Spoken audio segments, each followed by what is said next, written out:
ได้นะโอนสมหลังโอนรอหลังโอนครั้งนั้นสอนยาหนึ่งปองชุ่มชลูนี่ตีดบ้านเป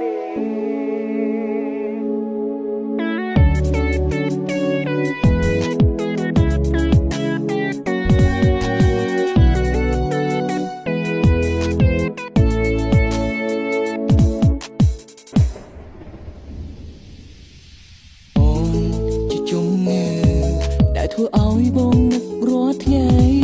បើមិនបាននិយាយទូរស័ព្ទជាមួយនឹងใครបងគេមិនលួង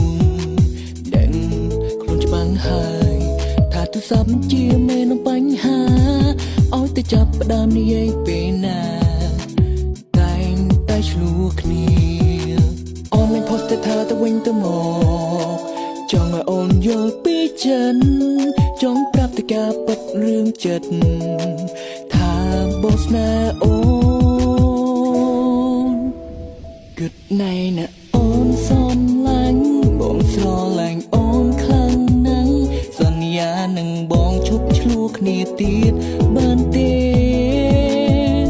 Good morning my honey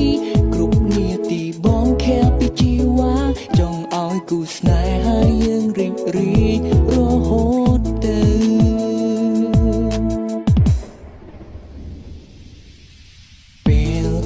មានអូនក្នុងបេះដូងហាក់ដូចជាឯកាចង់ឲ្យអូននៅក្បែរបងរហូតដល់ជីវ៉ា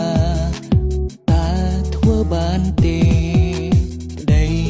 ស្នេហាបងច្រើនប្រៀបដូចជាដំណក់ទឹកភ្លៀងហើយចម្រៀងមួយបទនេះបងតែងជូនអូនស្ដាប់មុនពេលចូលគេពេលមកស្ដាប់ចម្រៀងមួយបទនេះហើយឆាប់ចូលគេណាបើគុំនៅយប់ជ្រៅខ្លាំងពេកនឹងជីវ៉ានឹងទេថាបងបារម្ភគិតណៃណាអូនសំឡាញ់បងស្រឡាញ់អូនខ្លាំងណាស់សន្យានឹងបងឈប់ឆ្លោះគ្នាទៀតបានទេ Good morning my honey គ្រប់នាទីបងខែពីជីវ៉ាចង់ឲ្យគូស្នេហាយើងរីករាយរហូតទៅ